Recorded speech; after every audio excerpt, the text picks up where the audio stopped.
네, 형제님들 죄송합니다. 형제 자매님들 안녕하세요. 오랜만에 나와 떨려가지고요. 네, 소식지 가장 앞면에 보시면 5월 캠페인 인사라고 적혀 있는 부분이 있습니다. 거기에 보시면 인사 예절을 잘 지킵시다 이렇게 되어 있습니다. 그래서 오늘 인사는 인사 예절을 잘 지킵시다. 그 다음에 두 번째 좀 깁니다. 웃으며 인사합시다. 제발. 네, 여기까지 한번 해보겠습니다. 자, 인사해보겠습니다. 인사 예절을 잘 지킵시다. 웃으며 인사합시다. 제발.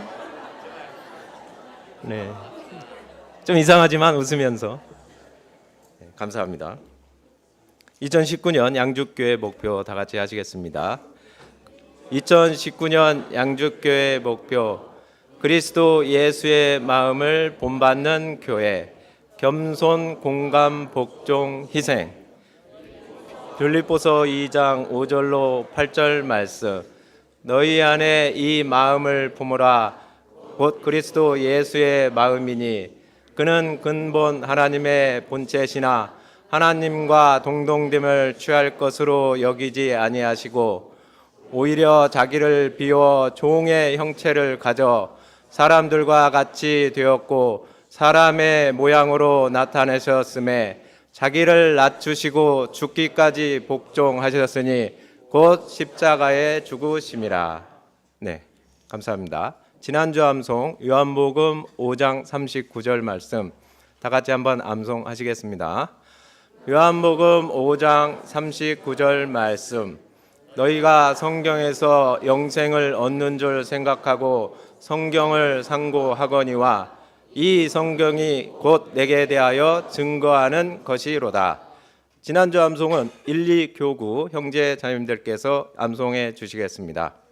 요한복음 5장 39절 말씀 성경에서 영생을 얻는 줄 생각하고 성경을 상고하거니와 이 성경이 곧 내게 대하여 증거하는 것이로다. 감사합니다. 이번 주 암송 로마서 10장 17절 말씀 다 같이 한번 암송하시겠습니다. 로마서 10장 17절 말씀 그러므로 믿음은 들음에서 나고 들음은 그리스도의 말씀으로 말미암았느니라. 이번 주 암송은 3, 4교구 형제 자매님들께서 해주시겠습니다. 로마서 10장 17절 말씀 그러므로 믿음은 들음에서 나며 들음은 그리스도의 말씀으로 말미암았느니라. 감사합니다.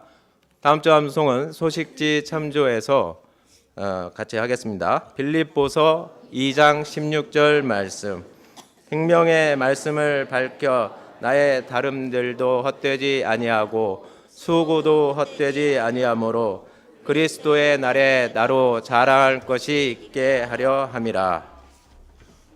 네, 수고하셨습니다. 금요일 말씀은 본교회 담임 목사님이신 박형수 목사님께서 하나님의 말씀 전해 주시겠습니다. 네, 말씀에 앞서 본교회 찬양대와 우리 귀여운 초등부 친구들이 함께 찬양을 해 주시겠습니다.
안녕하세요.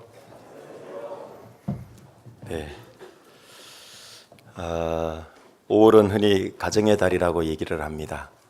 그리고 오늘 5월 5일 세상에서는 어린이날이다 이렇게 얘기를 합니다.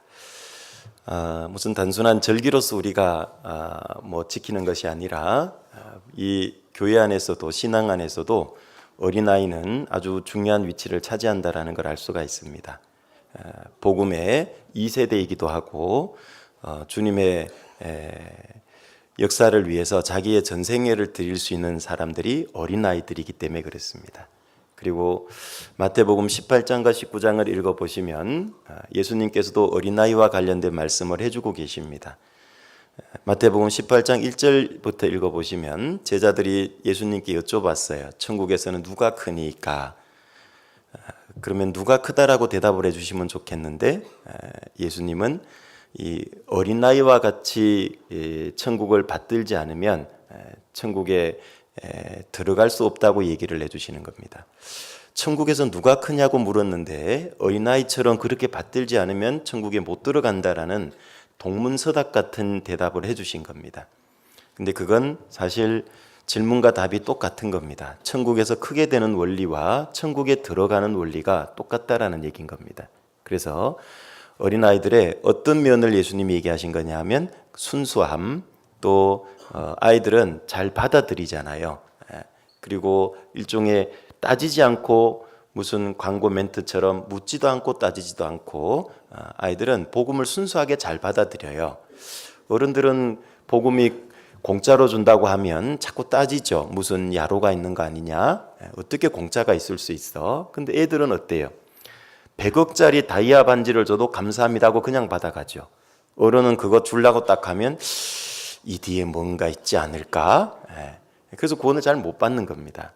그래서 그 천국 들어가는 원리나 천국에서 크게 되는 원리가 똑같아요. 어린아이들처럼 순수하고 있는 그대로 단순하게 잘 받아들이는 것, 그게 천국 들어가는 원리고 크게 되는 원리란 얘기입니다.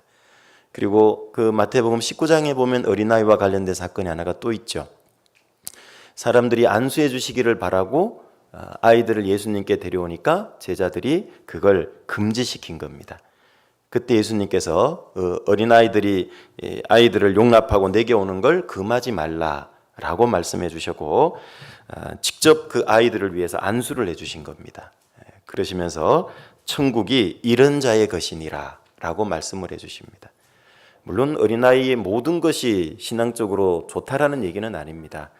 때로는 어린아이는 아직 경험도 좋고 지혜도 좋고 부족한 부분 어린아이로서의 단점도 있지만 한편으로는 장점이 있기 때문에 그 장점을 얘기를 해주신 겁니다. 특별히 어린이날, 주일날이 겹쳤는데요. 겹치지 않았으면 그냥 잘 이렇게 넘어가고 못 챙기고 했는데 오늘은 어린이날이 주일과 또 겹쳐가지고 세상적인 기념일이 아니라 복음의 2세대고 너무나 중요한 그런 교회 안에서 위치해 있는 아이들이기 때문에 생애 전부를 하나님께 바칠 수 있는 애들이기 때문에 아이들을 좀 잘 챙겨줘야 되겠다 싶어서 아마 교회 학교에서 유초등부에서 이런저런 이벤트를 간단하게 아마 계획을 한 것 같고요. 또 개인적으로 찬조도 해주셔서 어린이날이라고 선물도 아이들에게 이렇게 전달해드리고 또 오후에 솜사탕도 이렇게 만들어드리고 뭐 이렇게 하려고 그런 것 같은데 잘했다고 생각을 합니다. 우리가 단순히 기념일로서 하는 게 아니라 교회 안에 그 어린아이의 중요성을 어른들이 잊지 않고 되새겨보는 기회가 됐다라고 생각을 합니다. 같이 잠깐 기도드리겠습니다. 은혜로우신 아버지 하나님 감사를 드립니다. 오늘 주일을 맞이해서 저희들 한 곳에 불러 모아주시고 말씀으로 교제해 주시니 감사를 드립니다. 늘 주일마다 이곳에서 같은 시간에 저희들이 하나님 앞에 나와서 말씀을 배우고 있습니다. 이 시간 우리는 어떤 마음으로 이곳에 나와서 앉아 있는가? 우리 자신을 먼저 한번 살펴보고 돌아보기를 원합니다. 마음의 준비 없이 습관을 좇아서 와서 앉아 있지 않도록 하나님 도와주시기를 원합니다. 우리 각자에게 말씀하시는 창조주의 음성을 우리의 주와 구주 되신 분의 음성을, 우리 각자에게 하시는 그 하나님의 음성을 듣기 위해 이곳에 있음을 다시 한번 마음을 추스리고 기억할 수 있도록 도와주옵소서. 그리하여 오늘 함께 배우는 말씀을 통해서 우리의 마음과 생각에 변화가 나타날 수 있도록 도와주시고, 그것으로 말미암아 우리의 삶에도 변화가 나타날 수 있도록 도와주시기를 부탁드립니다. 교회 가운데 마음이 아프고 힘든 분들도 계시고, 육체가 아프고 고통받는 질병 가운데 계신 믿음의 지체들도 계십니다. 주님, 일일이 각자에게 맞는 주님의 은혜와 위로가 너무나 절실히 필요합니다. 하나님께서 위로의 말씀으로, 은혜의 말씀으로, 또 회복시켜 주시는 치료의 말씀으로, 또 새 힘을 얻게 하는 주님의 권능의 말씀으로, 그 능력의 말씀으로 함께 해 주셔서 모든 분들이 그 어렵고 힘든 그 상황을 딛고 일어서실 수 있도록 주님 역사해 주시기를 간절히 부탁을 드립니다. 은혜시대 마지막 때 우리 가운데 중요하지 않은 지체는 한 사람도 없습니다. 모든 구원받은 지체들 예수님의 보배로운 피로 구원해 주신 것은 각자를 향한 주님의 원대하고 너무나 소중한 뜻이 계신 것이라고 믿습니다. 모든 분들이 은혜시대 마지막 때 한 번 더 주님의 복음을 위해서 열심을 낼 수 있도록 주님 자비를 베풀어 주시기를 원합니다. 시종을 거룩하신 주 성령님께 의탁드리면서 예수님 이름으로 기도드립니다. 아멘. 빌립보서 2장 5절을 같이 보시겠습니다. 빌립보서 2장 5절입니다.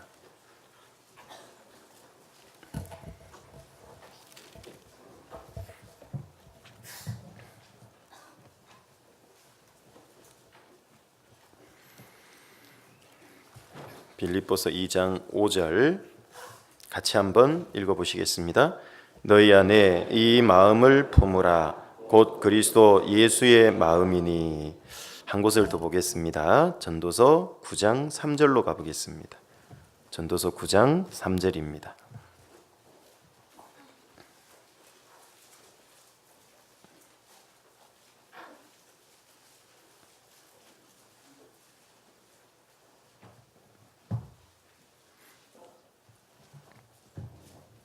(9장 3절) 같이 읽겠습니다. 모든 사람의 결국이 일반인 그것은 해 아래서 모든 일 중에 악한 것이니 곧 인생의 마음에 악이 가득하여 평생에 미친 마음을 품다가 후에는 죽은 자에게로 돌아가는 것이라. 네, 너희 안에 이 마음을 품으라. 8번째 시간입니다. 부제로는 그리스도 예수의 마음을 품어야 하는 이유 8번째 시간입니다. 왜 예수님의 마음을 품어야 되는가를 크게 4가지로 배워오고 있습니다. 마음의 복잡성과 불완전성, 2번째는 마음을 노략질하려는 대적이 있기 때문에, 3번째는 하나님께서는 외모보다 중심을 더 중요하게 보시기 때문에, 그리고 4번째는 우리를 가장 사랑하시는 주님이 우리에게 주시고 싶고 보고 싶고 받고 싶은 마음이 예수 그리스도의 마음을 닮은 마음이기 때문에, 크게 이 4가지 이유를 우리는 왜 예수님의 마음을 품어야 되는가 하는 이유로 생각해 보고 있습니다. 마지막 4번째, 우리를 가장 사랑하시는 주님이 우리에게 주시고 싶은 마음이 그리스도 예수의 마음이고, 따라서 우리에게 보고 싶고 받고 싶은 마음도 예수님과 같은 마음이라고 지난 시간에 말씀을 드렸습니다. 누군가를 죽도록 사랑한다면 그 사람에게 받고 싶고 보고 싶고 확인하고 싶은 마음은 어떤 마음일까요? 라고 지난 시간에 말씀을 드렸습니다. 역시 동일하게 죽도록 사랑하는 마음일 겁니다. 내가 누군가를 죽도록 사랑하면 그 사람에게 정말 보고 싶고 받고 싶은 마음은 똑같은 사랑이면 될 겁니다. 그래서 하나님은 그 예수 그리스도의 마음을 품으라고 얘기를 하는 겁니다. 그걸 보고 싶고 받고 싶으시다는 뜻입니다. 우리를 지으신 하나님께서는 우리에게 원하시는 것은 행동보다 마음이다. 마음을 더 중요하게 보신다. 지난번에 말씀을 드렸고요. 하나님께서 왜 그토록 마음을 중요하게 여기고 마음을 받으려고 하냐면 사실 마음이 그 사람을 규정하고 있기 때문에 그랬습니다. 대저 그 마음의 생각이었다 하면 그 위인도 그러한즉 잠언 말씀대로 그 사람이 생각하고 마음에 품고 있는 게 그 사람인 겁니다. 그래서 하나님은 그 마음을 받고 싶은 겁니다. 그게 그 사람의 실체고 그 사람의 진짜 자기 자신이기 때문에 그래요. 그래서 마음이 없는 신앙생활을 위선이고 외식이다라고 지난 시간에 잠깐 배워보셨죠? 하나님은 그런 마음을 받기를 원하지 않으세요. 예수님은 위선과 가식, 외식이 가득한 마음이 아니셨죠. 항상 진실된 마음입니다. 그 마음을 우리가 소유하기를 원하십니다. 그러면 언제 우리가 우리의 마음을 하나님께 드려야 하는가? 이것도 지난 시간에 좀 배워보셨습니다. 오늘 지금이라고 말씀을 드렸습니다. 내일보다도 특별한 내일보다도 평범해 보이는 오늘을 드리는 게 훨씬 낫다고 말씀드렸습니다. 오늘을 못 드리는 사람은 내일도 역시 못 드릴 수 있기 때문에 그렇습니다. 비록 적지만 적은 부분이지만 오늘 지금 내 마음의 적은 부분이라도 하나님께 드리기 시작하는 사람이 내일 자기의 전부, 자기 마음의 전부를 드릴 수 있다고 말씀을 드렸습니다. 이런 설교를 2년 가까이 지금 하고 있습니다. 왜 2년 가까이 할까요? 우리는 외적인 모습은 많이 훈련되어 있고 다듬어져 있지만 실제 정말 안 다듬어지고 훈련이 안 되는 영역이 마음의 영역이기 때문에 그렇습니다. 몸은 계속 하다 보면 습관에 잘 굳어져요. 을에 아침에 가면 화장실에 먼저 걸터하는 사람은 화장실에 먼저 가고 양치를 먼저 하는 사람은 손이 치약에 먼저 가요. 습관이 그렇게 돼 있어서 그런 겁니다. 그런데 참 놀랍게 이 마음은 길들이기가 여간 어려운 게 아닌 겁니다. 조금만 방심하면 특히 신앙적으로 마음을 길들이기가 참 쉽지가 않아요. 조금만 방심하면 금방 육신으로 확 달려가거든요. 왜 그럴까요? 구원받기 전에 수년, 수십 년을 육신에 길들여져 있던 마음이라서 그래요. 이 마음을 바꾸려니까 그렇게 힘든 겁니다. 그래서 쉽게 바뀌어지지가 않는 거예요. 노력하고 의식적으로 깨어있지 않으면 잘 안 바뀌어져요. 조금 바뀌는가 싶지만 또다시 휙 돌아가는 거예요. 그래서 우리는 날마다 끊임없이 우리 마음을 점검하고 하나님께 드려야 되는 겁니다. 그럼 오늘은 세 번째 시간인데 어떻게 하면 우리의 마음을 하나님께 드릴 수 있는가? 하나님이 보고 싶고 받고 싶은 마음이 예수 그리스도를 닮은 마음이라 그랬는데 그 안에서 이제 조금 나누어 생각해 보는 겁니다. 어떻게 하면 우리의 마음을 하나님께 드릴 수 있는가? 이 부분을 오늘 한 5가지 정도 생각을 좀 해보려고 합니다. 첫 번째는 우리의 마음을 하나님께 드리기 위해서는요, 먼저 해야 될 일이 있습니다. 첫 번째로 해야 될 게 있습니다. 그건 바로 가장 먼저 지금 내 마음이 어디에 있는지부터 확인을 해야 되는 겁니다. 그래야 마음을 드릴 수 있는 거예요. 내 마음이 딴 데 있으면 아무리 드린다고 한들 하나님은 못 받으시는 마음이죠. 가장 먼저 해야 될 일은 지금인 겁니다. 지금 내 마음을 드리기 위해서는 가장 먼저 해야 될 일이 지금 내 마음이 어디에 있는지부터 점검하시라는 얘기인 겁니다. 여러분, 내 마음이 지금 어디에 있습니까? 내 몸속에 있는 것 같죠? 그런데 몸속에 안 있을 수도 있어요. 딴 데로 가 있을 수도 있어요. 오늘 목사님이 설교를 일찍 맞춰줬으면 좋겠다. 오늘 점심때 스케줄이 있거든. 스케줄에 마음이 가 있을 수도 있어요. 그렇죠? 지난주에는 일찍 맞춰줘서 좋더만. 지난주에 마음이 가 있을 수도 있어요. 오늘은 어떻게 하면 이 마음을 드릴 수 있는가? 이거 참 중요한 부분이거든요. 정말 드리고 싶지 않으세요? 그게 구원받은 그리스도인의 정상적인 마음일 거예요. 그죠? 잘 안 돼서 그렇지 구원받은 사람이라면 그 마음은 있을 거예요. 정말 이 마음을 온전히 주님께 드렸으면 좋겠다고. 세상 사람도 그러잖아요. 뭐 일체 유심조 뭐 이런 얘기 아시죠? 모든 것은 마음먹기 딸렸다고. 세상 사람도 마음의 중요성을 알잖아요. 뭐 오죽했으면 대중가요에도 뭐 뽕짝에도 그런 노래가 있잖아요. 뭐 얼굴만 이쁘다고 여자냐, 마음이 고와야 여자지. 마음의 중요성을 오죽했으면 대중가요도 그렇게 열심히 부를까요? 그 마음을 받기를 그토록 원하는 거예요. 마음의 중요성을 세상 사람도 다 알아요.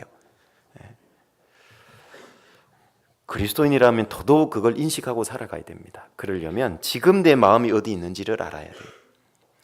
방금 전도서 9장 3절 읽은 부분을 보시면 모든 사람의 결국이 일반인 그것은 다 죽는다 그 말이죠. 죽음 앞에 공평한 겁니다. 조금 빨리 맞이하냐 늦게 맞이하냐 이 차이지 죽음 앞에서는 모든 사람이 똑같이 공평하게 죽는 겁니다. 그런데 문제는 모든 사람이 죽는 건 바꿀 수 없어요. 모든 일 중에 악한 것이니 곧 인생의 마음에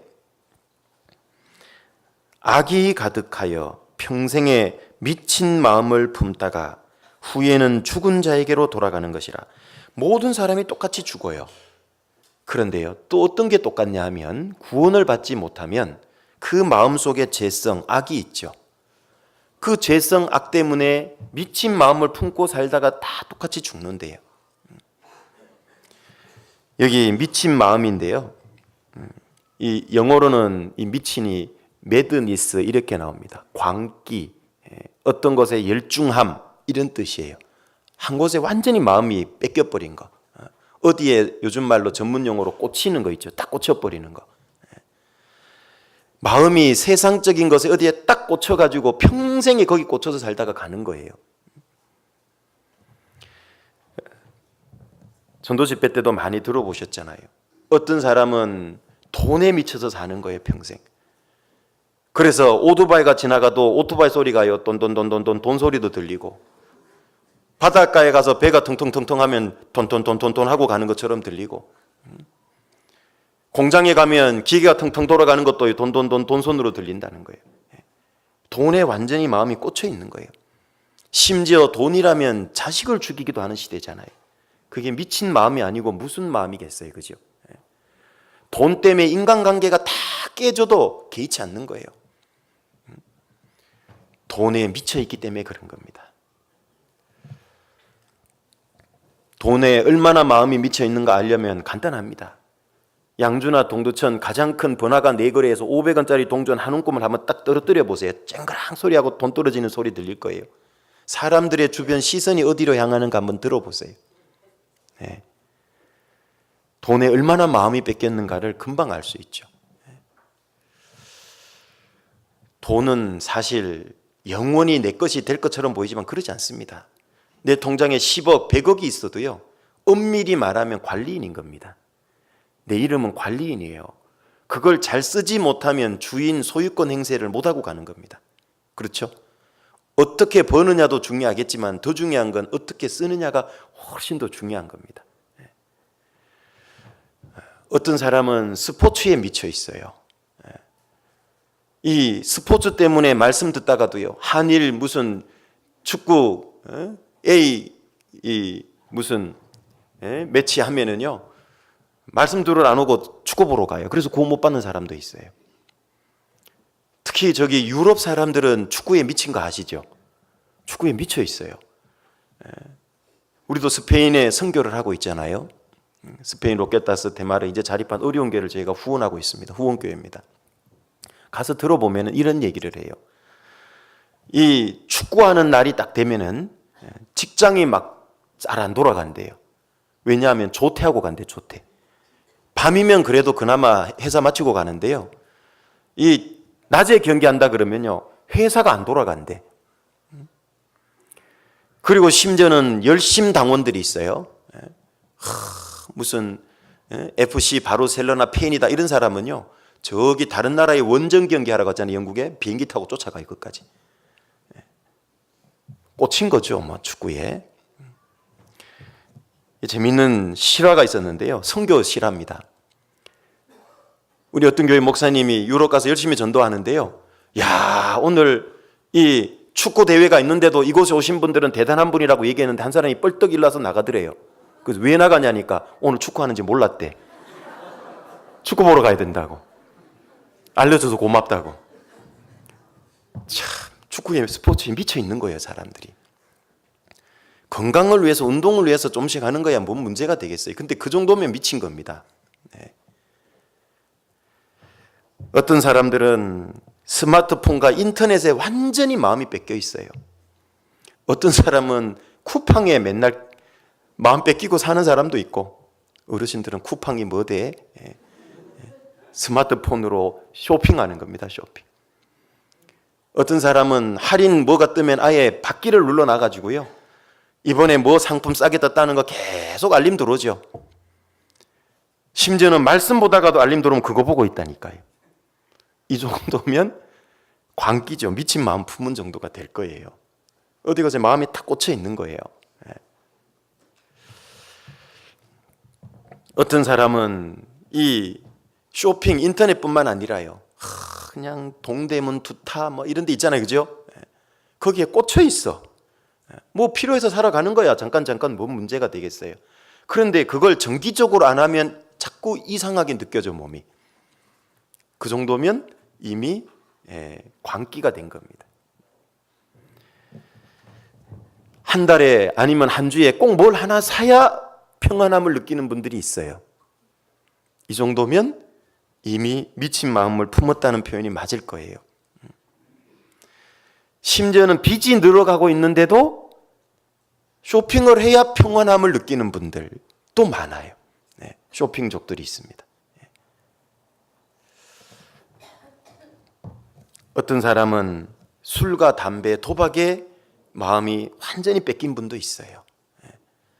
구원받기 전에는 그럴 수 있잖아요. 이제 구원받고 나면 한번 주님의 더 큰 은혜와 사랑으로 이겨보려고 기도해보고, 해보니까 작심 3일인데요? 그럼 어떻게 하면 돼요? 3일마다 작심하시면 돼요. 원래 그런 겁니다. 한번 결심했다고 잘 될까요? 안 되잖아요. 수십 년 길들여 왔잖아요. 육신의 몸이. 잘 안 돼요. 그러면 3일 만에 무너지면 3일 만에 다시 작심하고, 이번에는 4일 한번 해보자, 버텨보자. 그렇게 도전하고 해보려는 사람, 그 사람과 하나님은 함께 해줘요. 아무 결심도 안 하면 작심 3일 될까봐 아무 일도 안 일어나요. 맞겠죠? 작심 3일 돼도 3일간의 놀라운 변화가 있었잖아요. 해보는 겁니다. 그 사람이 하나님의 도움 능력을 조금씩이라도 체험하고 더 큰 하나님의 능력을 경험할 수 있게 돼요. 좀 표현은 거시기 하지만 고기도 누가 잘 먹어요? 네, 잘 아시잖아요. 어떤 사람은 이성애, 어떤 사람은 연예인에, 어떤 사람은 아이돌 그룹에 완전 마음이 뺏겨 있어요. 특히 이건 젊은 층이 그래요. 그런데 요즘 아줌마 부대도 만만치 않더라고 보니까. 지갑에 남편 사진이 있는 게 아니라요, BTS 사진이 있는 거예요. 어르신은 또 BTS가 뭐야 그럴 거예요. 방탄소년단. 네? 집에 부모님 사진이 안 걸려 있고 BTS 브로마이드가 걸려 있어. 네. 주님보다 BTS 더 좋아하면요, 그것도 신앙적으로는 다른 데 마음이 뺏겨 있는 거잖아요. 교제에는 참석 쉽게 빠지면서요, 무슨 BTS 정기 공연은 꼭 가야 되는 분, 몇만 원을 들여서라도. 그 정도 되면 어디에 꽂힌 거죠, 그죠? 또 어떤 분은 자기 감정의 마음이 너무 뺏겨 있는 분도 많아요. 슬픔에, 미움에, 증오에, 분노에 자기 마음이 뺏겨 있는 분도 있을 수 있어요. 특히 가장 가까운 가족 때문에 그럴 수 있어요. 놀랍게도 그래요. 잘 아시는 대로 요한일서 3장 집회 때 말씀 들어보죠? 많이 들어보시죠? 그 형제를 미워하는 자마다 마음에 살인한 자라 그랬잖아요. 잘 모르는 제3자를 미워하지 않습니다. 안타깝게도 형제죠. 가족을 얘기합니다. 가장 가까운 사람이에요. 부부간에도 어떻게 보면 가장 사랑해야 될 사람인데 가장 많이 미워하는 사람이 배우자가 될 수도 있는 거예요. 평생 그 감정에 붙들려 살면 얼마나 불행합니까? 그렇기 때문에 이 마음은 너무 중요해요. 삶이 지옥 같아도요, 마음이 부부간에 뜨겁게 서로 사랑하면 행복하게 살 수 있는 거거든요. 그런데 삶은 너무 좋은데, 부유한데 부부간에 미움과 증오로 꽉 차 있다면 어떨까요? 그건 정말 불행할 거예요, 그 사람. 그렇죠? 세상적인 물질은, 외적인 환경과 조건은 편안은 줄 수 있지만 행복은 못 줘요. 평강은 못 준다고요. 물질 조건은 깨어지면 금방 평강 깨져버리잖아요. 잘못된 행복의 근거를 붙들고 있으면 그렇게 되죠. 그래서 내 마음이 어디에 지금 꽂혀 있고 붙들려 있고 어디에 미쳐 있는가, 그걸 먼저 한번 잘 들여다봐야 되는 겁니다. 그걸 확인하지 않고 주님께 내 마음을 드린다는 건 불가능에 도전하는 겁니다. 육신과 세상에 뺏긴 마음을 되찾아와야 그 마음을 주님께 드릴 수 있게 돼요. 내 마음을 육신과 세상에 다 메워놓고 뺏겨 있으면서 그쪽에 미친 마음을 품고 있는데 내 마음을 하나님께 드리겠다고 하면 드려지겠냐고요. 하나님은 받으실 수 없을 거예요. 그죠? 그래서 내 마음을 사실은 항상 끊임없이 점검해야 돼요. 그래서 제가 지금이라는 말을 강조한 겁니다. 늘 점검을 해보시라는 거예요. 왜? 마음은 그냥 둔다고 좋은 대로 흘러가지 않거든요. 이 마음에 대해서는 작년에 많은 말씀 드렸잖아요. 마음은 양날의 검과 같다 그랬죠. 이걸 잘못 사용하면 나도 망치고 다른 사람도 망치는 거예요. 이 마음을 잘 사용하면 나도 살고 다른 사람도 살려주는 거예요. 마음은 양날의 검과 같다고 작년에 많이 배워보셨죠. 무릇 지킬 만한 것보다 더욱 내 마음을 지키라. 생명의 근원이 쓰이에 남이니라. 가장 중요한 게 마음이라고 성경은 얘기해요. 그 마음을 잘 지키라는 말은 뭐죠? 그냥 둔다고 지켜지는 게 아니죠. 애써서 노력하고 지켜야 바르게 된다는 얘기예요. 그런데 우리는 너무 많이 방치해놓고 살아가고 있는 건 아닌가? 내 마음을 한번 확인해 보셔야 되는 겁니다. 왜 마음을 지키라고 그랬냐면 하나님이 지켜주는 게 아니에요. 우리 보고 지키라고 한 겁니다. 내가 내 마음을 지키려고 노력할 때 하나님이 도와주는 거지, 내가 내 마음을 방치하고 엉뚱한 대로 잘못된 데도 쓰고 있으면서 하나님 지켜주세요 그러면 하나님은 뭐라 그러실까요? 그걸 기도하기 전에 먼저 네가 네 마음 지키려고 한번 노력 좀 해봐.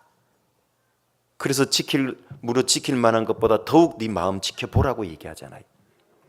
육신이 원하는 대로 마음을 쓰고 내주는데 어떻게 마음을 하나님이 지켜줄 수 있을까요?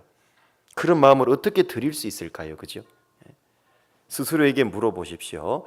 오늘 저녁 밤 12시에 주님이 온다면 나는 밤 12시가 되기까지 내 마음을 지금 현재와 같이 그냥 둘 거냐 바꿀 거냐. 만약에 바꿔야 된다고 생각한다면 지금 바꾸십시오.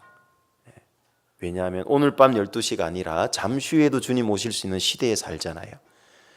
분명히 잘못됐다는 걸 자기가 알고 있다는 얘기잖아요. 그죠? 지금 안 바꾸면 주님 오실 때 여전히 지금과 같은 모습으로 주님 만나시게 될 겁니다. 내 마음이 어디 있는지 알 수 있을 때 하나님께 드릴 수 있어요. 내 마음이 어디 있는지도 모르는데 어떻게 그 마음을 드릴 겁니까? 내 마음이 어디에 있는지부터 확인해 보세요. 그래야 드릴 수 있게 되는 겁니다. 드릴 수 있습니다. 두 번째로는 내 속에 거짓되고 부패한 옛 성품, 본성이라 그러죠. 옛 성품이 있음을 알고 인정할 때 하나님께 마음을 드릴 수 있게 됩니다. 두 번째는 내 속에 타락한 본성이 있다는 걸 인정해야 됩니다. 그런데 우리는 그게 싫거든요. 그리스도인으로서의 이 새로운 성품은 그걸 너무 싫어하고 부담스럽거든요. 그 옛 성품은 우리에게 계속 고통을 안겨주거든요. 슬픔을 안겨주거든요. 그러니까 어떻게 하냐면 외면을 자꾸 해요. 인정을 안 하려고 그래요. 그렇기 때문에 내 마음을 못 드릴 수 있는 일이 벌어지는 겁니다. 내가 이런 사람 아닐 거야. 나는 이러지 않아. 이건 잠깐 내가 잘못 생각한 거야. 아니에요. 잠깐 그런 게 아니라 원래 내 본성이 그런 겁니다. 그걸 인정하는 게 아주 필요해요.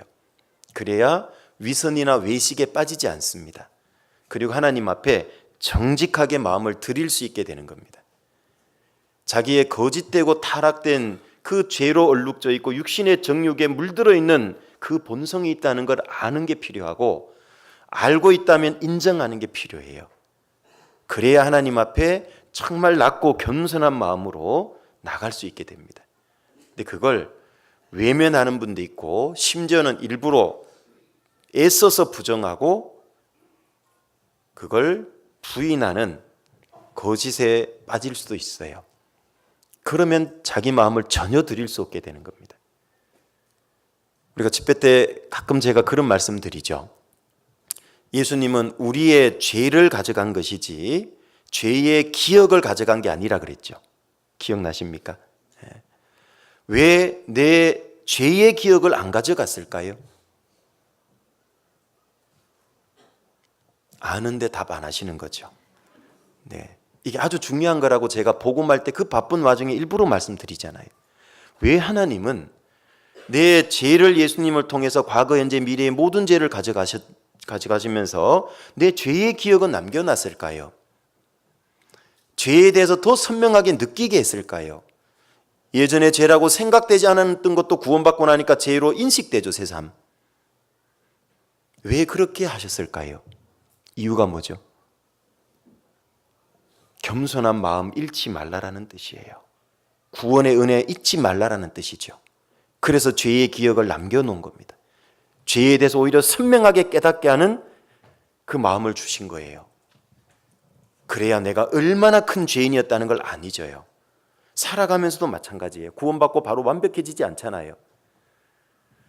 아직도 구원받아도 여전히 많은 육신의 죄성 때문에 힘들어하고 고통스럽고 넘어질 때가 많잖아요. 그때마다 뭐를 경험하라는 거죠?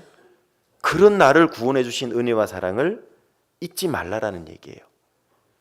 네가 잘해서 받은 구원이 아니라 예수 그리스도가 잘해서 주어진 선물로 주어진 구원이라는 걸 잊지 말라라는 얘기예요. 그래서 죄의 기억은 남겨놓고 오히려 더 선명하게 해놓은 거예요. 교만해지지 않도록, 은혜 가운데 살도록, 신앙생활이 성공할 수 있도록. 그걸 몰랐을 때는 자기가 잘해서 구원받은지 알면은요, 교만해지잖아요. 흔히 말하는 개구리 올챙이 시절 모르지 않도록 하려고요. 죄의 기억을 남겨놓은 거고요. 살아가면서 죄 때문에 더 고통스럽게 한 겁니다. 아마 정상적인 그리스도인의 삶을 산다면 이게 확실히 구별될 거예요. 어떤 게? 구원받기 전보다 구원받은 그리스도인으로서 살아가는 게 죄 때문에 더 많이 괴로워하고 아파하고 힘들어할 거예요. 그걸 정확히 구별하고 경험하실 겁니다. 구원받기 전에는 죄인지 모르고 많이 행동했거든요. 그런데 구원받고 나니까요, 작은 죄 때문에도 괴로워하고 아파하고 힘들어해요. 그게 잘못된 게 아니라 정상이거든요. 하나님은 그걸 통해서 우리가 하나님의 은혜 가운데 겸손한 위치를 지키도록 해준 거예요. 그래서 예레미야 17장 9절 말씀에 만물보다 거짓되고 심히 부패한 건 뭐라 그랬죠? 누구 마음이죠? 나를 괴롭히는 사람의 마음이 아니에요. 시어머니 마음도 아니에요. 그냥 마음이에요. 모든 사람의 마음이에요. 내 마음인 겁니다. 구원받아도 옛 성품, 죄성은 그대로 남아있다 그랬죠? 없어지지 않습니다. 죽을 때까지 남겨놨다니까, 하나님 일부러 그거는.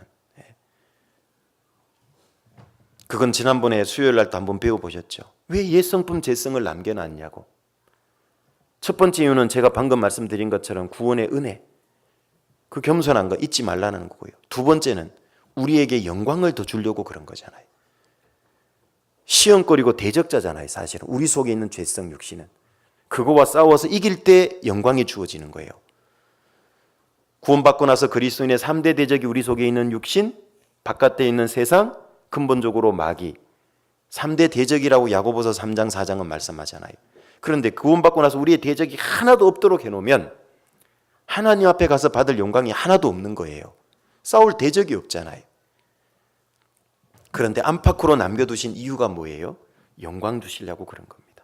더 영광스럽게 하려고. 선악을 알게 하는 나무 실과를 먹지 말라고 했던 법을 세운 이유도 뭐죠? 단순히 아담 하와가 무죄 상태로 지속되는 걸 원치 않으셨던 거예요. 하나님의 사랑의 짝으로서 영광스럽게 하나님처럼 되기를 원했던 거예요. 그래서 그 시험을 이기기를 원했던 겁니다. 그래서 영광 얻게 하려고.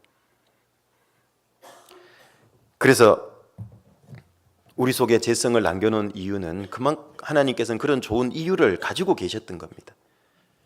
그래서 그거를 우리가 명확히 알 때요, 내 속에 재성이 있고 타락한 본성이 있구나.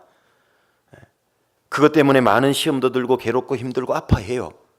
그게 이상한 게 아니고요, 그게 정상인 겁니다. 자신의 마음을 정직하게 살펴보면은요, 들여다보면은요, 우리도 다윗처럼 하나님의 은혜의 보좌 앞에 달려나갈 수밖에 없어요. 자기의 마음을 정직하게 안 바라보니까, 대면을 하지 않으니까 정직하게 은혜의 보좌 앞에 안 달려나가는 거예요. 여러분은 하루를 사시고 나서 하나님께 기도할 때 정말 은혜를 받기 위한 은혜의 보좌 앞에 달려나가는 마음으로 기도한 적이 몇 번이나 있을까요? 늘 나의 필요한 건 열심히 구하고 도움은 열심히 구하는데 정말 하나님의 은혜를 잊기를 원한다는 기도를 얼마나 할까요? 자기의 부족을 정말 정직하게 고백하고 죄와 허물을 정직하게 하나님 앞에 고백하고 하나님의 은혜를 경험해 보는 적은 몇 번이나 계세요? 그 사람이 진짜 강한 사람이에요. 오늘 하나님 제가 이거 했고요, 이거 했고, 이거 했고요, 헌금도 잘 바쳤고 봉사도 열심히 했고요. 자기가 한 걸 얘기하는 게 아니고요, 정말 하나님 앞에 자기의 부족을 깨닫고 그런 나를 구원해 주신 하나님의 은혜, 그런 나를 지금도 여전히 써주고 계시는 하나님의 은혜에 감사하는 그 은혜의 보좌 앞에 나가는 사람이 강한 사람이에요. 그래서 디모데후서 2장 1절에도 사도 바울은 목회자 디모데에게 그런 얘기를 해요. 내 아들아, 네가 은혜 속에서 강해야 된다. 은혜 속에서 강하고, 그 말씀을 하고 있죠. 누가 강한 겁니까? 은혜 가운데 있는 사람이 강해요. 그럼 누가 은혜 가운데 있을 수 있습니까? 자기의 부족과 허물을 아는 사람, 그 사람이 하나님의 온전한 은혜와 사랑 가운데 머무는 거예요. 하루를 살고 하나님 앞에 하루를 마치고 주무시기 전에 기도할 때 내가 나가는 하나님의 보좌는 어떤 보좌입니까? 내 자랑의 보좌입니까? 아니면 하나님의 은혜의 보좌입니까? 부족했지만 오늘 하루도 하나님 지켜주심에 감사합니다. 오늘 숨을 쉬는 것도 감사한 거고, 제게 24시간을 주신 것도 감사한 거고, 제가 신경 쓰지 않아도 이 밤에 제 심장을 뛰게 해주신 은혜 하나님께 감사하고, 허파를 움직이게 해주시는 은혜 하나님께 감사하고, 그 사람 신앙은 아주 강한 사람인 겁니다. 강함은 은혜에서 온다는 걸 잊지 마십시오. 그 은혜는 자기의 나약함을 하나님 앞에 정직히 인정하고 고백할 때 은혜가 와요. 고린도서 12장 사도 바울은 약할 그때 곧 강하다라는 걸 깨달았죠. 그 약한 게 뭡니까? 하나님이 육체의 가시를 줬다고 나오죠. 사도 바울이 하나님께 받은 은혜가 지극히 커요. 잘못하면 교만해질 수 있어요. 엄청난 능력이 있잖아요. 죽은 사람도 살린 적이 있잖아요, 바울이. 그런데 까딱하면 교만해질 수도 있는 거예요. 그래서 하나님이 육체에까지 질병을 준 거예요, 사도 바울에게는. 그것 때문에 너무 힘들고 어려웠죠. 그래서 3번 죽게 간구를 했습니다, 사도 바울은. 그런데 하나님의 대답은 오히려 그것이 너에게 있는 것이 좋다고 돌아왔어요.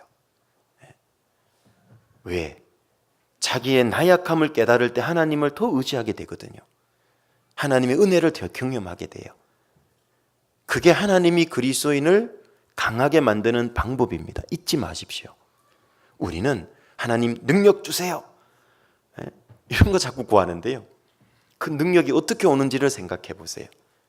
내가 잘났다고 생각하고 더 큰 능력 구하면 주실까요? 안 줍니다. 그 사람 주면 넘어져요. 하나님 너무 부족하다고, 나 힘도 없다고, 능력도 없다고, 저는 이 수준밖에 안 된다고, 그래서 하나님의 도움이 더 필요하다고. 하나님은 그런 사람을 사랑하세요. 맞습니까? 모든 걸 지하가름 다 하는 자식보다요, 엄마에게 와서 자기의 필요를 구하고 도와달라고 매달리는 자식에게 엄마는 마음이 더 가는 거예요.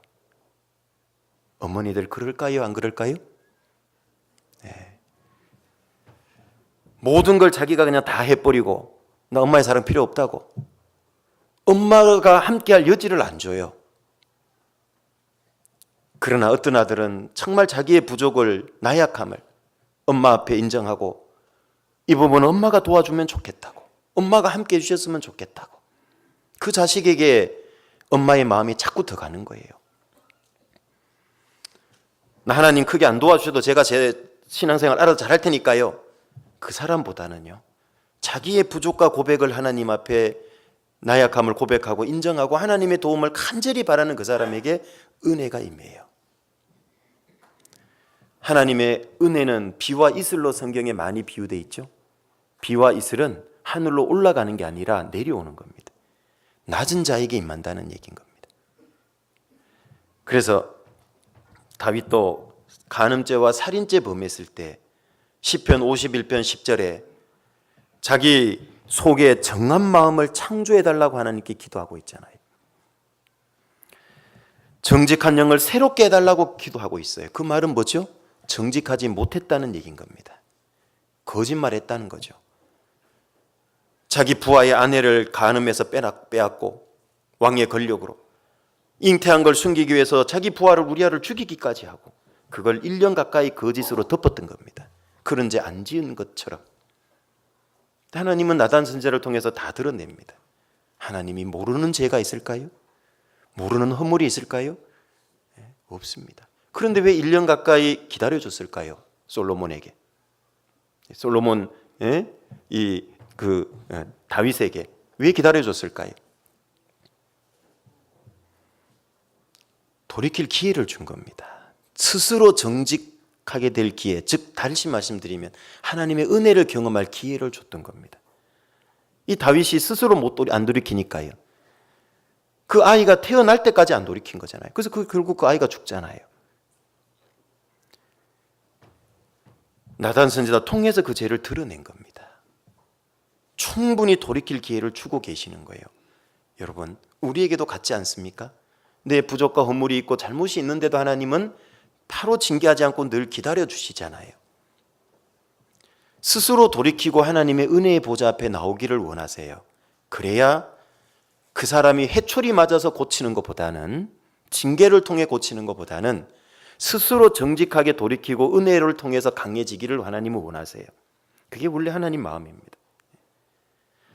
다윗은 그걸 알았던 거예요.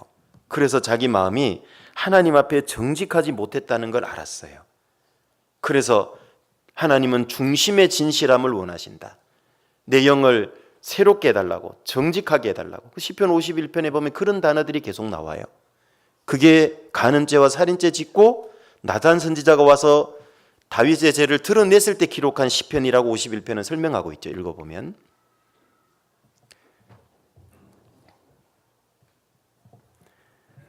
왜 우리는 은혜의 보좌 앞에 잘 달려나가지 못할까?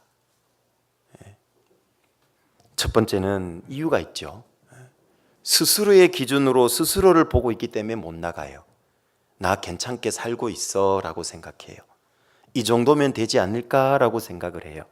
그게 스스로의 기준입니다.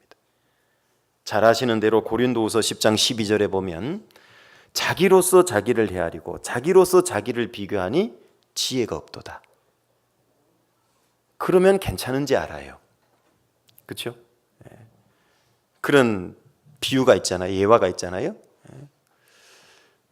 원숭이가 눈이 하나밖에 없는 원숭이 마을에 눈 2개 달린 원숭이가 왔더래요. 그런데 이 2개 달린 원숭이를 막 놀리더래요. 눈 2개 붙은 병신 원숭이 왔다고 막 놀리더래요. 여러분, 누가 잘못된 거죠? 자기들끼리 모여있을 때는 뭐가 잘못된지를 몰랐던 거예요. 그런데 눈 2개 붙은 정상 원숭이가 오니까 이게 우리가 잘못됐다는 걸 알아야 되는데 다수결이 자기들이다 보니까 이 한 마리 정상인 원숭이가 잘못된 것처럼 보이는 거예요. 내 마음속에 너무 오랫동안 잘못된 내 기준 갖고 신앙생활을 해오면 늘 그것으로 자기를 봐요.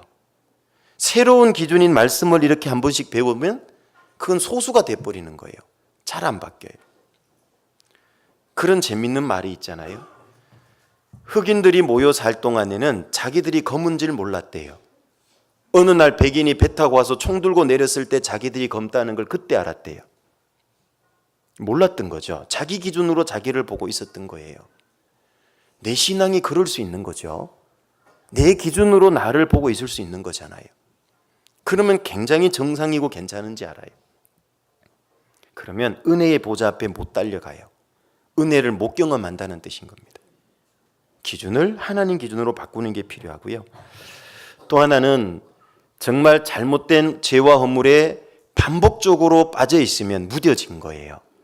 그러면 내 죄와 허물의 심각성을 못 깨닫고 은혜의 보좌에 못 달려나갈 수 있는 겁니다. 그게 이유일 수도 있어요. 이방인들은 구원 못 받았기 때문에 계속 방탕에 다름질이에요. 그래서 감각 없는 자가 된다라고 에베소서는 말씀하죠. 왜? 계속 반복하니까 죄인지 몰라요. 감각이 없어지는 겁니다. 그래서 잠언 30장 12절에 보면 스스로 깨끗한 자로 여기면서 오히려 그 더러운 것을 씻지 아니하는 무리가 있다 그랬죠. 한 명이면 고치기 쉬울 거예요. 왜? 주변에 다 바른 사람이 있다. 내가 잘못됐구나. 그런데 잘못된 무리가 있는 가운데 내가 있으면 어떻게 돼요? 쉽게 영향받고 이 정도 살면 되겠구나 라고 생각하기 쉬워요. 그래서 우리는 서로를 위해서라도 형제 자매님들을 위해서라도 나부터 은혜의 보좌 앞에 많이 달려나가는 게 필요해요. 그런 사람이 많아지면 자기 기준에 빠져있고 죄에 무감각한 사람들이 있더라도 그 사람들은 선한 영향력을 받도록 되어 있어요.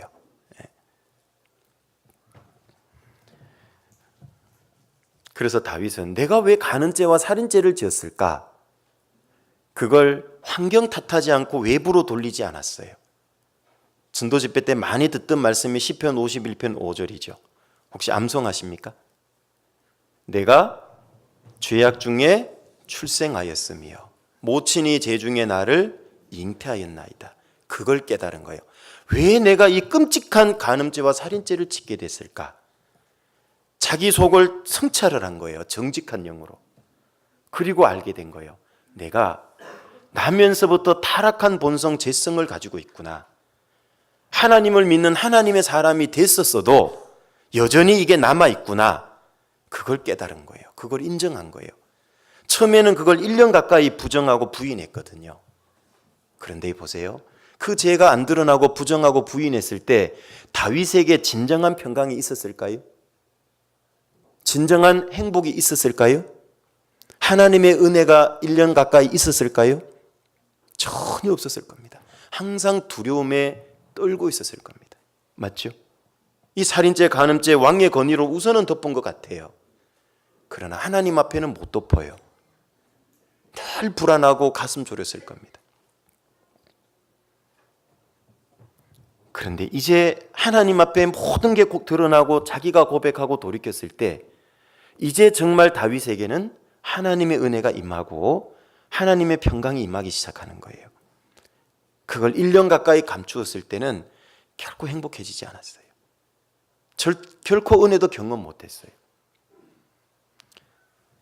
자기 속에 그런 게 있다는 걸 정직하게 대면했고 인정했고 내 마음이 거기에 뺏겼구나. 내 마음을 이 죄성에 줬구나 라는 걸 알게 된 거예요. 그리고 하나님 앞에 창직히 돌이키고 고백했던 겁니다. 그리고 시편 51편에 보면은요, 다윗이 회복시켜 달라고 했던 게 한 가지 있죠. 시편 51편으로 가보겠습니다.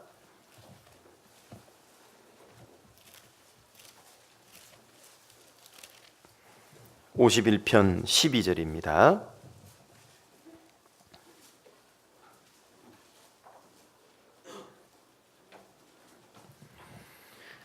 (51편) 12절 같이 읽겠습니다.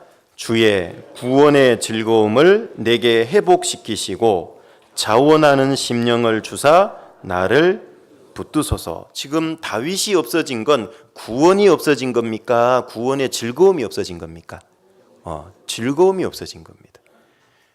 구원받은 사람이 옛 본성에, 타락한 본성에 마음을 내어주면 틀림없이 없어지는 게 있어요. 뭐가 없어지죠? 구원의 즐거움이 없어져요.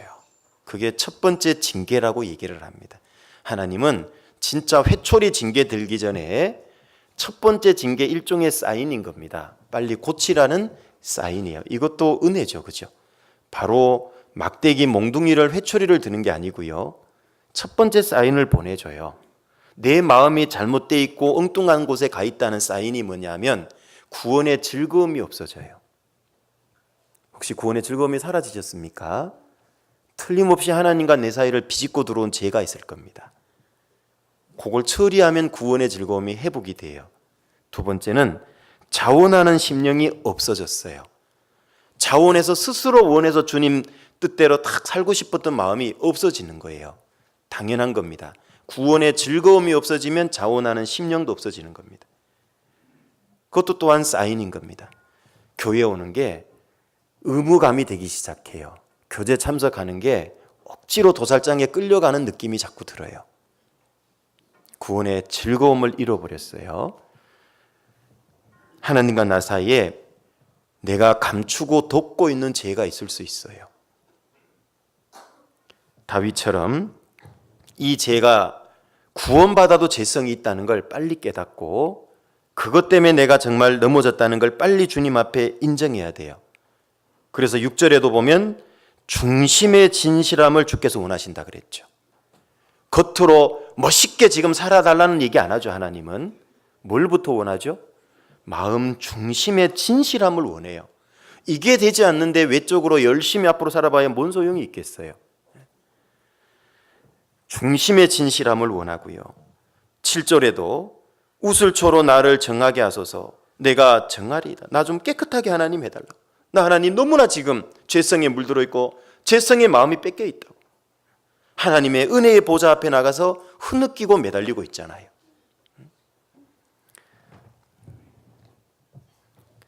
그래서 8절에 보면 나로 즐겁고 기쁜 소리를 듣게 하사, 즐겁고 기쁜 말씀을 좀 듣게 해달라는 거예요. 10절에 하나님이여 내 속에 정한 마음을 창조하시고 내 안에 정직한 영을 새롭게 하소서. 제발 나 좀 하나님 좀 깨끗하게 해달라고, 도와달라고. 하나님의 은혜의 보좌 앞에 나가 있잖아요. 이건 지옥 갈 죄에 대한 얘기가 아니잖아요. 다윗은 사도행전 13장 22절에 보면 내 마음에 합한 자다 하나님 이렇게 평가한 사람이에요. 열왕기상 15장 5절에 보면 다윗이 햇사람 우리아의 일 외에는요 평생의 여호와 보시기에 정직히 행했다 이렇게 평가를 해요. 다윗의 그 많은 하나님과 함께 했던 일들을 요약하면 뭐냐면 평생에 정직히 행했다. 요 사건 한 번 빼고는 이건 거짓말한 거였거든요. 정직하지 못했거든요. 그래서 다윗은 평생에 하나님 앞에 합한 자가 될 수 있었던 거예요.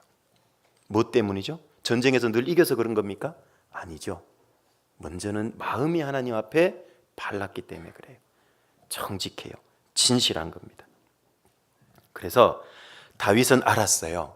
내가 하나님을 의지해서 전쟁에서 나가서 승리하는 것보다 더 큰 승리가 내 육신의 죄성과의 싸움에서 승리하는 걸 하나님은 더 기뻐한다는 걸 알았어요. 그래서 17절로 가보시면 하나님의 구하시는 제사가 뭐냐고요? 전쟁에서 승리하는 겁니까? 많은 진승의 제물을 바치는 겁니까? 아니에요. 하나님의 구하시는 제사는 뭐라고 그랬죠? 네, 하나님은 그걸 받기를 원해요. 죄 때문에, 육신의 정욕 때문에, 세상 때문에 많은 마음이 다치고 아프고 상할 수 있잖아요. 노예가 될 수도 있고 죄에 물들어 있을 수도 있고 그리스도인이 상한 심령입니다. 그게 여러 가지 이유로. 하나님이 구하시는 제사는 완벽한 심령을 달라는 게 아니잖아요. 상한 심령을 달라고 그러잖아요. 이게 위로가 되지 않습니까? 나보고 조금도 죄에 물들지 않는 심령을 내놔라. 내놓을 수 있을까요? 못 내놓습니다. 우리는 그럴 수 없는 존재잖아요. 그런데 너무 위로되지 않습니까? 하나님이 구하시는 제사는 네가 가장 인생의 밑바닥으로 가장 죄의 나락에 떨어졌어도 그 마음 그대로 나오라고, 정직하게 하나님 앞에 돌이키고 나오라고. 그러면 하나님은 받아주겠다고. 하나님이여 상하고 통회하는 마음, 중심에 돌이키는 겁니다. 통회하는 마음을 주께서 같이 읽을까요? 멸시치 아니하시리이다. 그 말은 뭐예요? 받아주신다는 뜻이에요. 그래서 우리는 기본적으로 우리 속에 죄성이 있고 타락한 본성이 있다는 걸 알고, 그것 때문에 마음도 생활도 불갑을 부족한 부분이 있음을 정직히 대면하고 하나님께 정직히 고백하고, 그래서 하나님의 도움을 구하는 이 다윗과 같은 모습이 사실 매일 있으면 그 사람은 매일 은혜 가운데 살아요. 매일 구원의 즐거움 속에서 살고요, 매일 자원하는 마음으로 사라져져요. 구원의 즐거움과 자원하는 힘은 어디에서 오냐면 주님 앞에 정직히 자기의 마음을 토하는 데서 나와요. 다윗은 이걸 알았기 때문에 시편 62편으로 가보시면 62편 7절 8절입니다.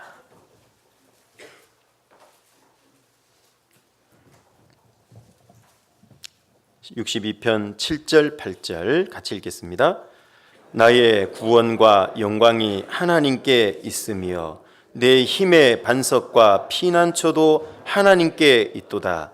백성들아 시시로 저를 의지하고 그 앞에 마음을 토하라. 하나님은 우리의 피난처시로다. 다윗의 시입니다. 다윗의 시.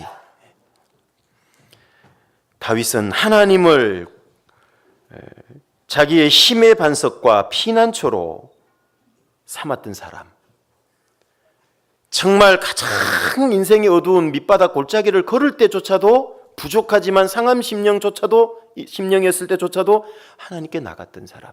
나가서 뭐 했냐? 8절에 시시로 하나님을 의지하고 그 앞에 마음을 토했던 경험이 있었던 사람. 백성들아 너희도 그렇게 하라.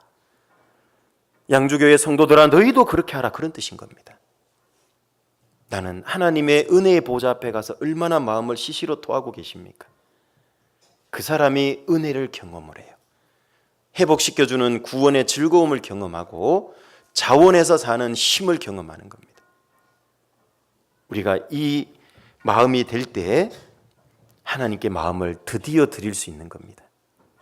이거 딱 감춰놓고 부인하고 속이고 부정하면서 하나님께 내 마음 못 드립니다. 반드시 이게 필요한 겁니다.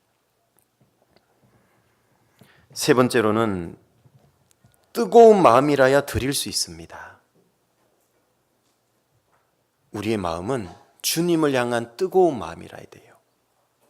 차가운 마음은, 식어진 마음은 못 드립니다. 머리로는 차가운 분별력, 냉철한 분별력을 가져야 되지만 심장은 그리스도의 심장을 가진 사람들이 그리스도인이잖아요. 사도 바울은 빌립보 성도들에게 내가 너희를 얼마나 사랑하는지 하나님이 증인이고 내가 예수 그리스도의 심장으로 너희 무리를 사랑한다.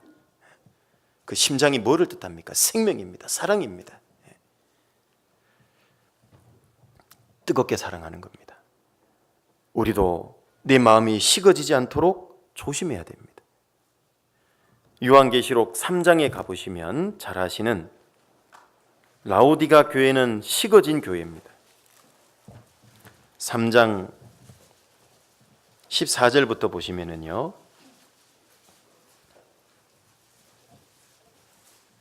요한계시록 3장 14절부터 17절까지입니다.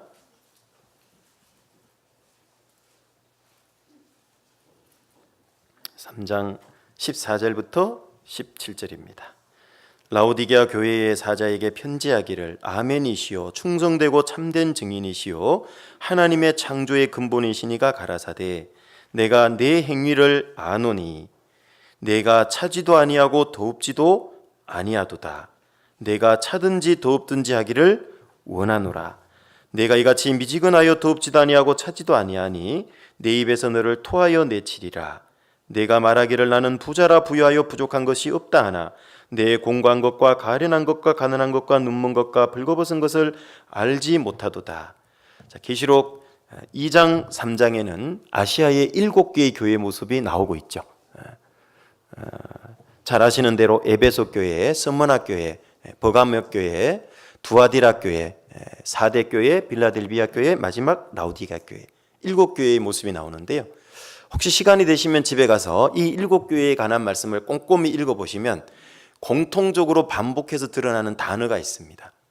그게 바로 뭐냐면 아논이라고 하는 단어예요. 모든 7교회의 형편을 예수님은 다 아신대요. 아노니. 15절에도 내가 내 행위를 아노니. 다 안대요. 내가 모르는 상황, 주님이 모르는 내 상황은 없다 그 말이에요. 다 알고 계세요. 그럼에도 불구하고 왜 이런 상황을 하나님이 허락하셨을까? 또는 허용하셨을까? 허락과 허용의 차이는 아시죠?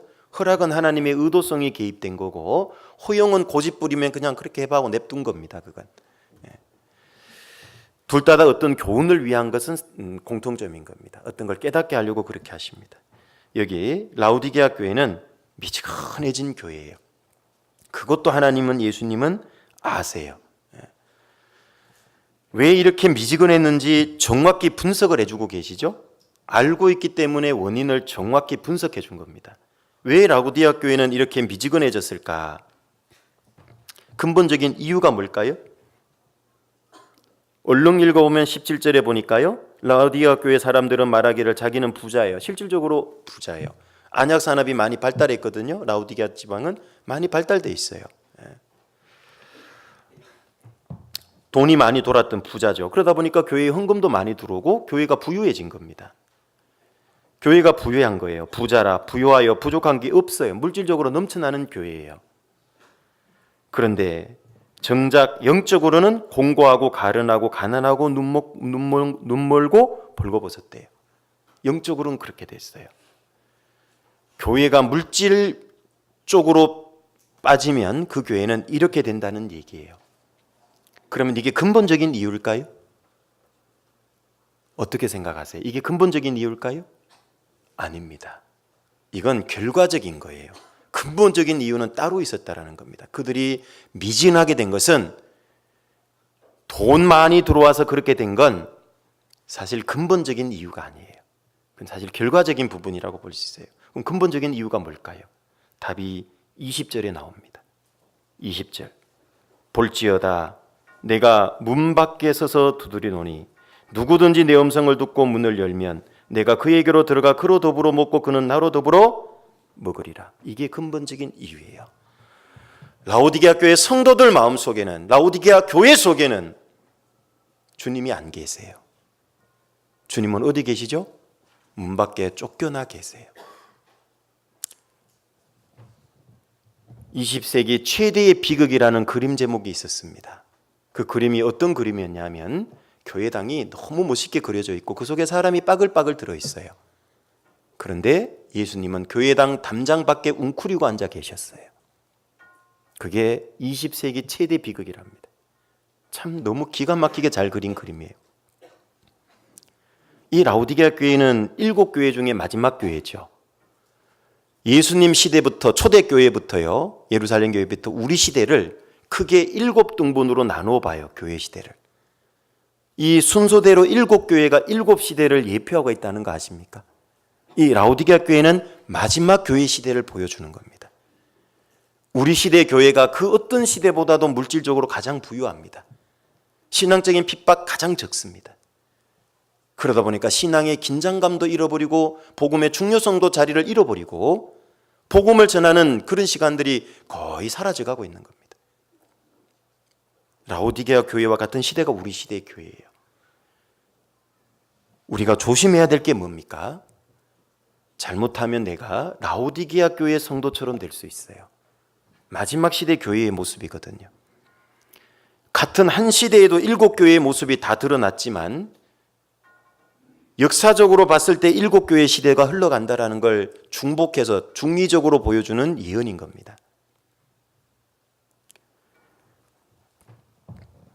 라오디게아 교회 성도들은 주님을 마음 밖에 쫓아냈던 겁니다. 그래서 예수님이 이렇게 얘기하세요. 내가 문 밖에 서서 두드린다. 예수님이 문 밖에 쫓겨나 있어요. 그게 근본적인 이유였던 겁니다. 예수님을 버려버린 겁니다. 그리고 물질을 취했던 겁니다. 예수님을 붙들고 있었으면 아무리 헌금이 교회 안에 많이 들어와도 교회는 타락하지 않았을 겁니다. 오히려 그 헌금을 가지고 복음 전하는 데 쓰고 가난하고 어려운 사람을 돌아보는 데 구제하는 일에 열심히 잘 썼을 겁니다. 그렇죠? 그런데 예수님을 마음 밖으로 쫓아내버리고 나니까요, 물질이 주인이 됐던 겁니다. 예수님께서 두 주인을 섬길 수 없다 그러잖아요. 그죠?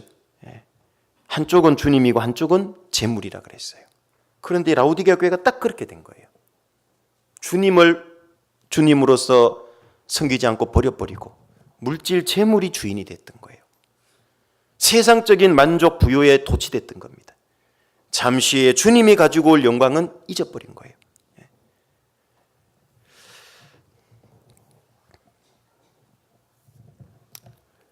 사람의 마음의 문은 어떻게 열린다는 걸 주님은 알고 계세요. 방금 여기 뭐라고 나오냐면 내가 문 밖에 서서 두드리노니 누구든지 무엇을 듣고요? 노크 소리를 듣고가 아니죠. 노크 소리를 들으면 누군지 알아요? 몰라요? 모르죠. 도둑놈이 와서 노크할 수도 있잖아요. 내 음성을 듣고 문을 열면이에요.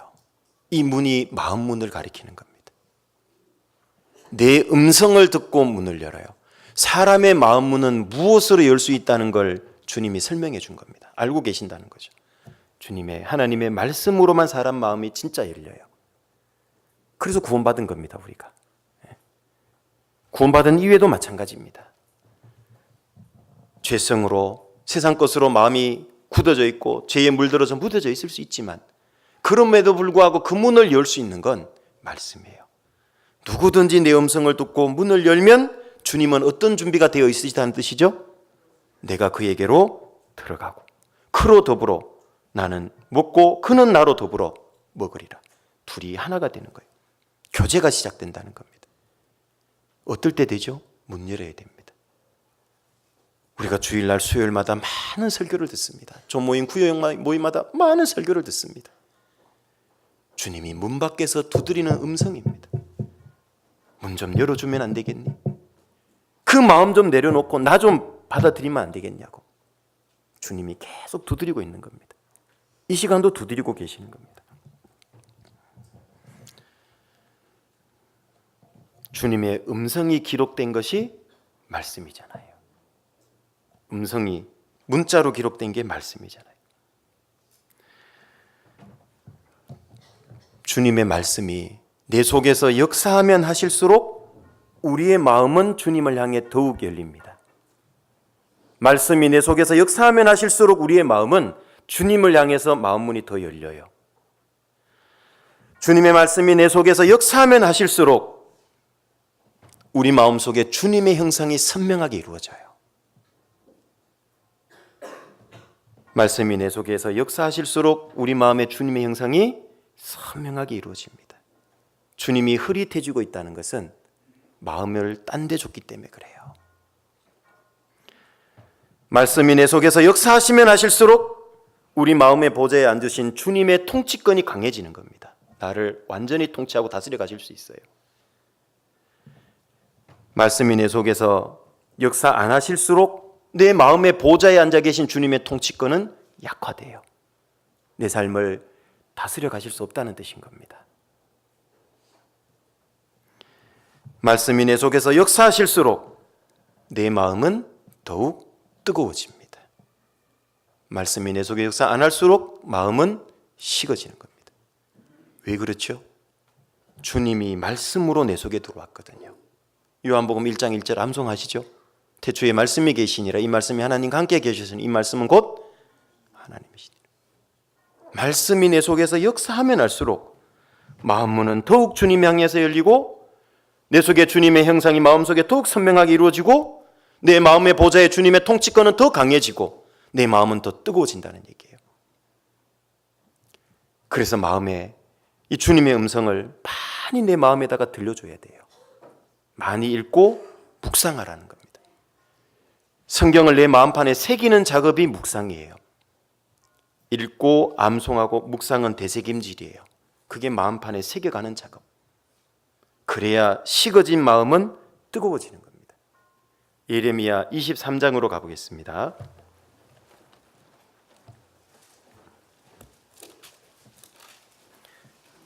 예레미야 23장 29절입니다.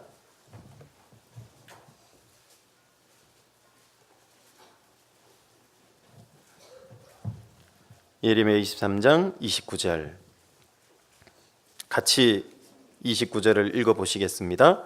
나 여호와가 말하노라 내 말이 불같지 아니하냐 반석을 쳐서 부서뜨리는 방망이 같지 아니하냐. 성경에서 A는 B다라고 정리해 주는 게 있어요. 정의, 정의. 그런 건 무조건 외워놔야 됩니다. 왜냐하면 신앙 안에서 진리기 때문에 그래요. 나는 포도나무다. 그런 건 외우는 겁니다. 나는 생명의 길이다. 그런 거는 외워야 되는 겁니다. 직접적으로 비유가 아니잖아요. 아주 중요한 교훈이 담겨 있어요. 그 속에. 여기도 내 말은 반석을 부서뜨리는 방망이다. 내 말은 불이다. 이렇게 정리를 해주는 건 잘 생각해보면 그 속에 굉장히 중요한 교훈이 많이 들어있어요. 첫 번째, 내 말이 불같지 아니하냐. 불은 무슨 특징이 있죠? 네, 소멸시키는 심판을 의미하는 겁니다. 그래서 번제할 때 불태워드리는 제사에 그게 심판을 의미하는 겁니다. 짐승을 불태워 죽인 건 예수님이 받을 심판에 대한 모형과 그림자잖아요. 또 불은 어떤 특징이 있죠? 살균 소독이 있잖아요. 또 이 불은요 따뜻하게 하잖아요. 따뜻하게. 그죠? 온기입니다. 생기를 불러넣어줘요. 이 하나님 말씀을, 불과 같은 말씀을 가까이 할 때 그 사람은 뜨거워져요. 신앙적으로 뜨거워져요. 내 신앙이 냉랭합니까? 틀림없이 말씀 가까이 안 하고 있을 거예요. 묵상 안 하고 있을 확률이 높아요. 한번 잘 들여다보세요. 여러 가지 이유가 있지만 그게 대표적인 이유 중에 하나일 겁니다. 누가복음 24장 32절로 가보시면 예레미야 23장과 짝이 될 만한 말씀이죠. 누가복음 24장, 이런 건 양쪽에다 메모해 놓으면 도움이 되겠죠. 누가복음 24장